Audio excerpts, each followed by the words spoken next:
Fultoncast, you're here live with you from Bill Snyder Family Stadium as the Kansas State Wildcats have defeated the Kansas Jayhawks 47-27 to claim their 14th straight victory in the Dillon Sunflower Showdown, and more importantly, clinch their spot in the Big 12 championship game coming up next Saturday night in Arlington, Texas, against the TCU Horned Frogs. It'll be a rematch for K-State and TCU. The Horned Frogs won the matchup in the regular season, a game in which K-State led 28-10 at one point, but injuries to Will Howard forced Jake Rubley into action, which led to a downslide in the offense, which led to TCU getting the comeback victory. But for this game here tonight, it was a tale of two halves for Kansas State offensively on their side of the football.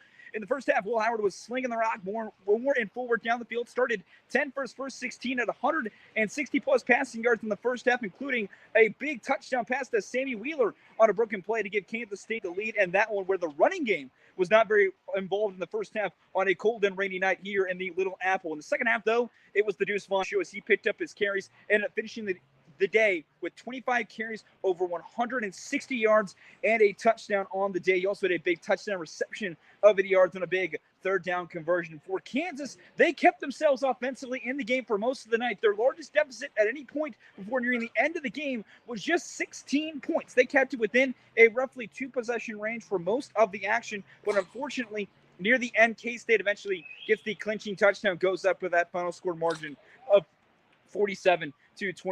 So quarterback Jalen Daniels obviously did feel better in this one. He looked more comfortable passing the football, but more importantly, option offense was involved for Kansas once again, which allowed them to be a better part of their offense and was able to establish a more consistent offense to keep the game tight. At halftime, it was only a 9-point game, 30-21. It was Kansas State's lead at the half, with Kansas getting the football to start half number two that made them feel confident and a chance to get in it. The teams trailed back-to-back 3-and-outs to start the third quarter before Kansas State got the ball and proceeded to score a touchdown in 8 plays, with all 8 plays being Alan Klein decided he had seen enough of not letting his star running back touch the football and let him go for those 8 plays, leading to the touchdown, gave them the 30